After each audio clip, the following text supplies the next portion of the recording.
오늘 하나님 말씀은 사무엘 하 3장 1절입니다. 함께 읽겠습니다. 사울의 집과 다윗의 집 사이에 전쟁이 오래매 다윗은 점점 강하여 가고 사울의 집은 점점 약하여 가니라. 아멘. 오늘도 피곤한 몸을 이끄시고 주님의 성전에 나오신 모든 성도님들을 하나님께서 참으로 기뻐하실 줄 믿습니다. 이 시간 하나님께서 우리의 예배를 흠양하시고 기뻐 하늘의 은혜를 부어주실 줄 믿습니다.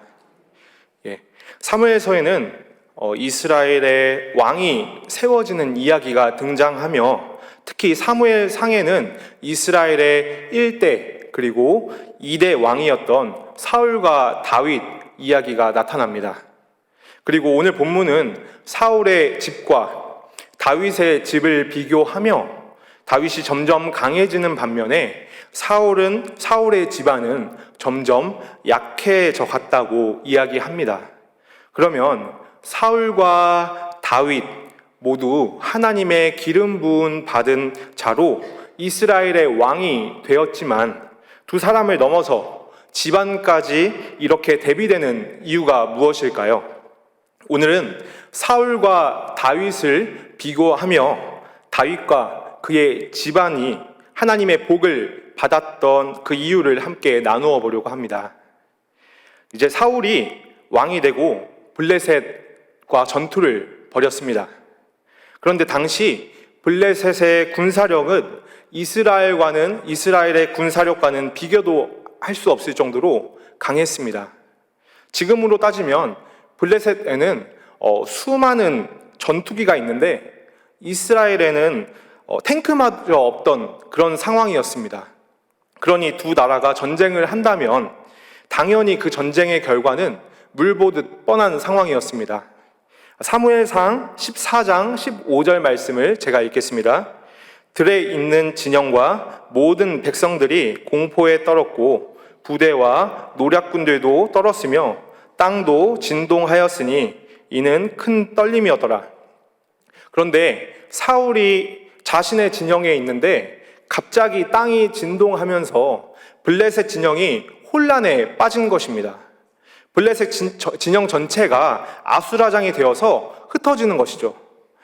분명히 상황이 급박하게 돌아가는 것 같은데 사울은 그 이유가 무엇인지 돌아가는 현장 상황을 제대로 알지 못했습니다. 그래서 그는 이 상황에 대해서 하나님께 묻고자 대제사장에게 언약궤를 가져오라고 명령했습니다. 사무엘상 14장 18절 말씀을 제가 읽겠습니다. 사울이 아히야에게 이르되 하나님의 궤를 이리로 가져오라 하니 그때에 하나님의 궤가 이스라엘 자손과 함께 있음이니라. 사울은 하나님께 지금 상황과 앞으로 자신들이 어떻게 해야 할지를 묻고자 했습니다. 그런데 자기가 생각했던 것보다 상황이 훨씬 급하게 돌아가는 것입니다. 그래서 곧이어 그는 다시 명령을 합니다. 19절 말씀을 제가 다시 읽겠습니다. 사울이 제사장에게 말할 때에 블레셋 사람들의 진영에 소동이 점점 더한지라 사울이 제사장에게 이르되 내 손을 거두라 하고 블레셋 진영에 소동이 점점 심해졌습니다. 무슨 이유인지는 알지 못하지만 블레셋은 더욱 더 큰 혼란에 빠져가고 있는 것입니다. 그래서 사울은 지금이야말로 그들을 공격할 완벽한 타이밍이라고 생각했습니다. 만일 지금 이 기회를 놓치게 된다면 블레셋을 이길 기회가 다시 오지 않을 것이라고 생각한 것입니다. 그래서 그는 좀 전에 제사장에게 하나님의 궤를 가져오라고 했던 자신의 명령을 취소해버립니다. 그리고 군대들을 모아서 블레셋을 공격했는데 블레셋은 혼란에 빠져서 자기 편을 서로가 죽이고 있었고 이스라엘은 그 틈을 타서 그들을 손쉽게 이길 수 있었습니다. 이 승리를 보고 어떤 사람들은 사울이 적절한 타이밍에 블레셋을 공격해서 승리를 거두었다라고 볼 수 있습니다. 그런데 23절 말씀을 보면 이 전쟁을 여호와께서 이스라엘을 구원하셨다라고 평가합니다. 즉, 사울이 전쟁에서 승리하긴 했지만 하나님께서 이 승리를 사울의 승리로 인정하지 않으신 것입니다. 하나님께서는 전쟁에서 사울이 하나님의 궤를 가져오라, 그리고 다시 거두어라 했던 이 명령을 통해서 그의 중심을 보셨습니다. 하나님의 궤는 하나님의 말씀인 동시에 하나님 자신입니다. 그런데 사울은 그 하나님을 전쟁을 승리하기 위한 도구로밖에 보지 않은 것입니다. 그래서 자신이 필요할 때에 언약궤를 가져오라고 했고, 그 가치가 필요가 없어지자 곧바로 하나님의 궤를 버려버렸습니다. 사울은 눈앞에 어려운 상황이 닥칠 때에, 그리고 내가 할 수 없는 일이 벌어졌을 때에는 하나님을 의지하는 것 같으면서도 어려운 일이 해결되면 그 즉시 하나님을 떠나 자신의 뜻대로 행했던 것입니다. 만일 사울이 하나님을 도구가 아닌 그의 중심으로 여겼다면, 그리고 지금 급박하게 흘러가는 상황보다 하나님을 더 크게 여겼다면, 그래서 끝까지 하나님의 궤를 기다렸다면 그는 전쟁에서도 승리했을 것이고 또 하나님께 인정을 받았을 것입니다. 그리고 블레셋을 혼란케 하셔서 그들이 서로 죽여 진멸에 이르게 하시는 그 하나님의 놀라운 기적을 경험했을 것입니다. 하지만 그의 중심에는 하나님이 하나도 없었고 자기 자신으로 가득 찼습니다. 자기 생각, 자기 판단, 그리고 자기 의. 사울은 늘 하나님보다 내가 앞섰습니다. 그리고 그의 중심은 하나님의 궤를 다루는 그 중요한 상황에서도 여지없이 드러났습니다. 그러면 다윗은 어떠했습니까? 그는 왕이 되자 하나님의 궤부터 예루살렘으로 모셔옵니다. 하나님의 궤가 성 안으로 들어올 때에 그는 백성들이 보는 한가운데에서 온 힘을 다해 춤을 추었습니다. 한 나라의 왕이, 그것도 오늘날과 같이 개방적인 시대도 아닌 고대의 왕이 백성들이 보는 한가운데로 나와서 춤을 추는 것입니다. 그가 사람들 앞에서 나와 춤을 출 때에 어떤 사람들은 마음속으로 그를 비웃었습니다. 그러나 다윗은 그런 시선이 전혀 중요하지 않았습니다. 다윗은 많은 사람들이 자신을 보고 있는 그 순간에 하나님을 바라보았습니다. 누군가는 나를 욕할지라도 내 중심에 하나님께서 계셨기에 나의 생각, 나의 자존심, 그리고 나의 체면을 내려놓을 수 있었습니다. 다윗은 나보다 하나님이 앞섰던 것입니다. 그래서 하나님을 늘 나의 중심으로 모신 다윗은 70년 동안 외부에 방치되었던 궤를 다시 이스라엘의 한 가운데에 가져와서 하나님을 온 이스라엘의 중심으로 모십니다. 사랑하는 성도님들, 이처럼 사울은 하나님을 자신을 위한 하나의 도구로 여겼던 반면에 다윗은 하나님을 나의 하나님으로, 나의 중심으로 여겼습니다. 그런데 하나님께서는 우리를 보실 때에 가장 먼저 중심을 보시는 줄 믿습니다. 우리는 다른 사람들의 속마음을 다 알 수 없습니다. 그러나 하나님께서는 우리 마음속 깊은 곳까지 훤히 아시며 우리의 행동 안에 있는 그 하나님을 향한 마음 하나하나까지도 모두 다 아시는 하나님이신 줄 믿습니다. 그러므로 우리가 그 하나님께 겸손히 엎드리길 바랍니다. 하나님께서 나보다 나를 더 잘 아시는 주님이심을 고백하며 하나님을 우리의 중심으로 모시길 바랍니다. 하나님을 우리의 인생 그 필요한 순간순간마다 꺼내 사용하고 다시 잊어버리는 도구가 아니라 늘 우리의 가슴에 품고 또 마음에 새겨서 늘 하나님을 우리의 중심으로 모시는 저와 여러분들 되시길 바랍니다. 다 같이 선포하시겠습니다. 나의 중심에 하나님을 모십니다.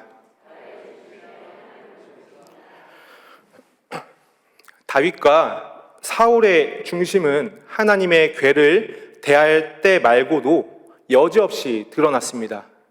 사울은 아말렉과의 전쟁에서 모든 것을 진멸하라는 하나님의 말씀을 거역합니다. 그는 자신이 보기 좋은 것만 남기고 자신이 보기에 가치가 없고 하찮은 것들은 진멸해 버립니다.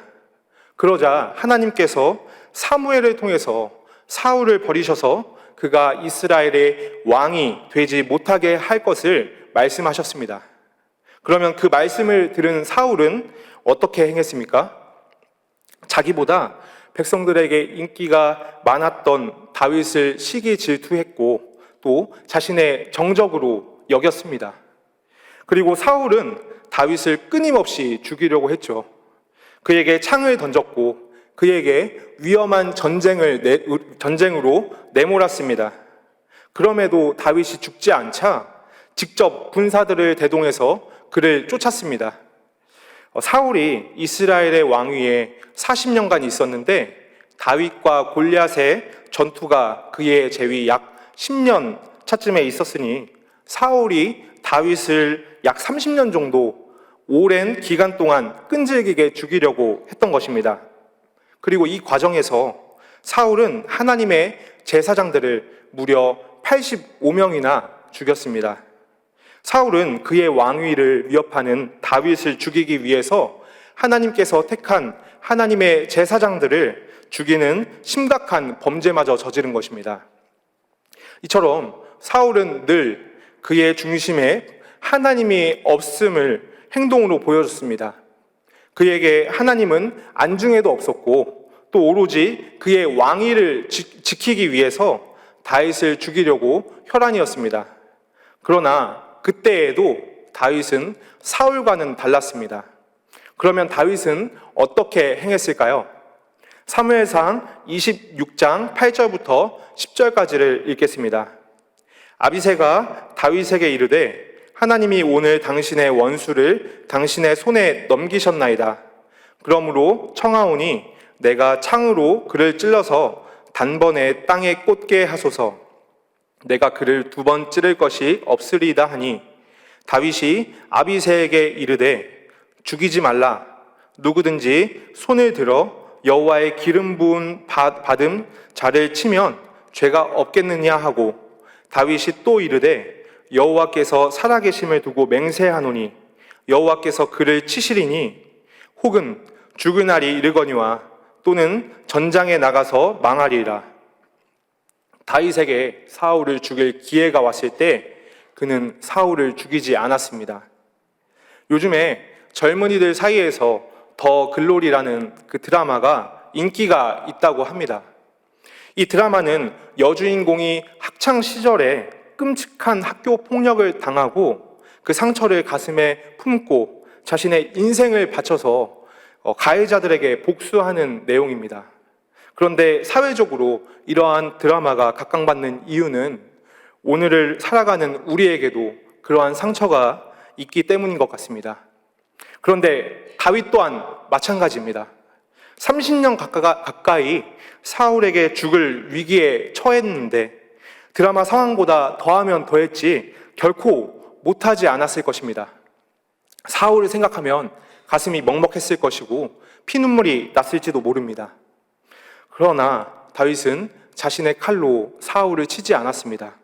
그러면 그렇게 하지 않았던 이유가 무엇입니까? 바로 하나님을 경외했기 때문입니다. 다윗은 사울이 하나님의 기름 부음 받은 사람이라는 사실과 그를 친다는 것은 결국 하나님을 치는 것이고 하나님 앞에 심각한 범죄를 저지른다는 것을 알았습니다. 제가 창세기 22장 12절 말씀을 읽겠습니다. 사자가 이르시되 그 아이에게 내 손에 대지 말라. 그에게 아무 일도 하지 말라. 내가 내 아들 내 독자까지도 내게 아끼지 아니하였으니 내가 이제야 내가 하나님을 경외하는 줄 아노라. 아브라함은 평생에 걸쳐서 하나님을 믿고 따랐는데요. 그럼에도 그에게 가장 귀한 아들 이삭을 하나님께 바칠 준비가 되지 못했습니다. 아브라함에게 이삭은 언제나 최고 우선순위였던 것입니다. 그러다가 때가 되어서 하나님께서 아브라함에게 이삭을 요구하셨고, 아브라함은 하나님의 말씀대로 행했습니다. 그리고 하나님께서는 이제야 아브라함이 하나님을 경외하는 줄 알았다라고 말씀하십니다. 이처럼 경외는 어느 상황이든지 하나님을 우리의 최우선 상황으로, 최우선 순위로 여기는 것입니다.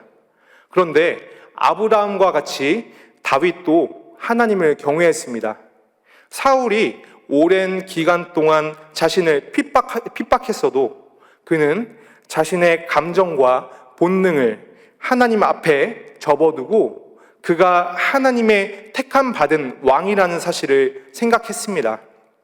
아무리 사울이 자신에게 잘못했어도 그는 그 상황에서 하나님을 최우선으로 여겼던 것입니다.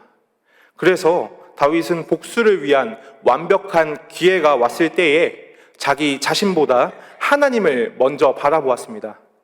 그는 하나님을 경외하며 자신에게 일어나는 모든 상황과 시험 속에서 늘 하나님을 첫 번째로 여겼던 것입니다.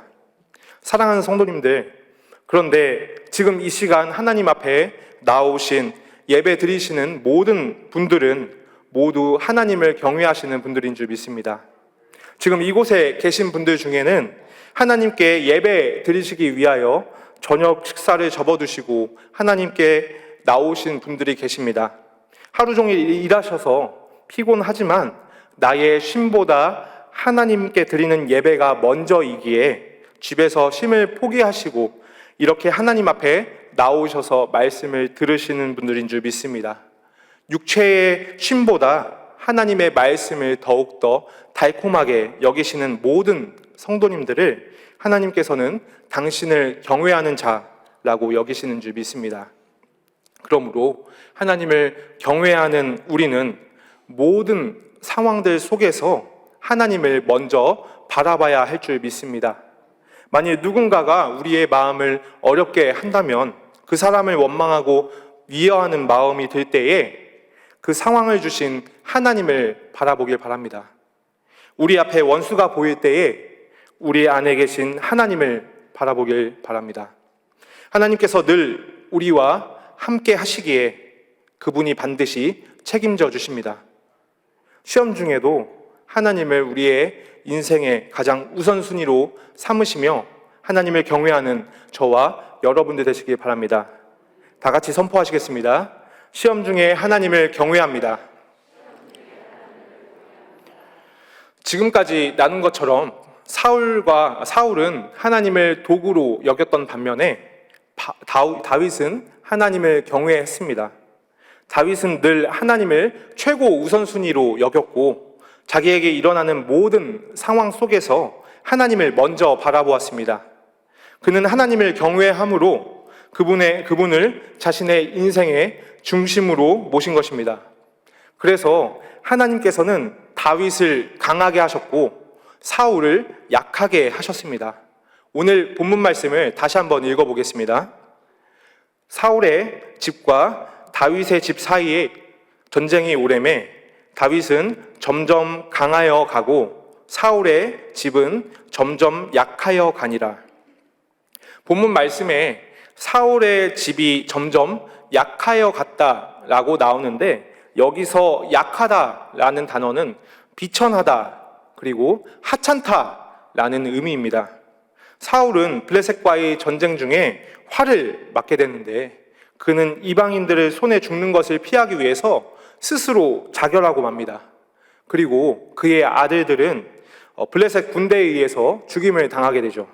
즉 하나님께서는 사울뿐만 아니라 그의 집안까지 비천하게 그리고 하찮게 낮추신 것입니다.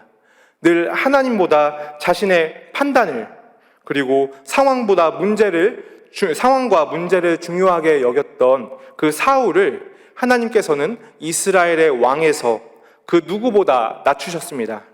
그러나 반대로 하나님께서는 당신을 경외했던 다윗을 높이셨습니다.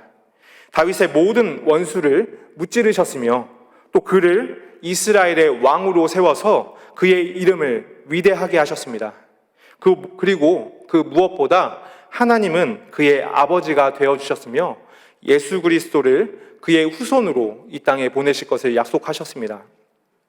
사랑하는 성도님들, 이처럼 하나님께서는 당신을 경외하는 자들에게는 반드시 축복하시는 줄 믿습니다. 다윗을 이스라엘의 왕으로 세우시고 그의 이름을 위대하게 하셨던 것처럼 하나님께서 오늘날에도 당신을 경외하는 자들을 높이시며 또 그의 이름을 높이십니다. 하나님의 자녀, 거룩한 성도라 불러주시며 우리의 아버지가 되어주십니다. 영원한 생명, 천국을 우리에게 약속하신 줄 믿습니다. 그러면 하나님을 경외하는 자들에게 찾아오는 어려운 문제와 시험은 무엇입니까? 제가 신명기 8장 2절과 3절 말씀을 읽겠습니다. 내 하나님 여호와께서 이 40년 동안에 내게 광야길을 걷게 하신 것을 기억하라. 이는 너를 낮추시며 너를 시험하사 내 마음이 어떠한지 그 명령을 지키는지 지키지 않는지 알려 하심이라. 너를 낮추시며 너를 줄이게 하시며 또 너도 알지 못하며 내 조상들도 알지 못하던 만나를 내게 먹이신 것은 사람이 떡으로만 사는 것이 아니요 여호와의 입에서 나오는 모든 말씀으로 사는 줄을 내가 알게 하려 하심이니라. 아멘. 하나님께서는 당신이 택한 이스라엘 백성들을 애굽에서 구출하셨을 때에 곧바로 가나안으로 들어가게 하지 않으셨습니다. 그들에게 광야에서 40년이라는 긴 시간 동안 광야길을 걷게 하셨습니다. 이때 하나님께서는 그들을 시험하셔서 때론 낮추시고 때론 그들을 굶주리게 하셨습니다. 그리고 그 과정에서 하나님의 기적적인 공급을 맛보게 하셨습니다. 이스라엘 백성들은 광야를 걸어가는 그 동안에 그리고 시험을 맞이할 때마다 영적으로 단련되었고 또 하늘의 복을 받을 그릇으로 준비되어 갔습니다. 이렇게 하나님께서는 당신의 자녀들에게 더 큰 복을 주시기 위하여 시험을 주시는 것입니다. 그러므로 우리에게 시험이 닥쳤을 때에 원망이 아니라 감사할 줄 아는 심령 되시길 바랍니다. 시험을 지날 때마다 하나님께서는 우리를 더 큰 복을 받을 그릇으로 만드시고 복을 부어주십니다. 우리가 더 감사함으로 주님을 경외하는 거룩한 성도로 세워져야 합니다. 우리 안에 올라오는 원망의 생각, 사단이 주는 불평의 마음들을 주님 앞에 회개하며 끊어내어서 모든 상황에서 하나님께서 나에게 가장 선한 것을 주셨다라고 고백하길 바랍니다.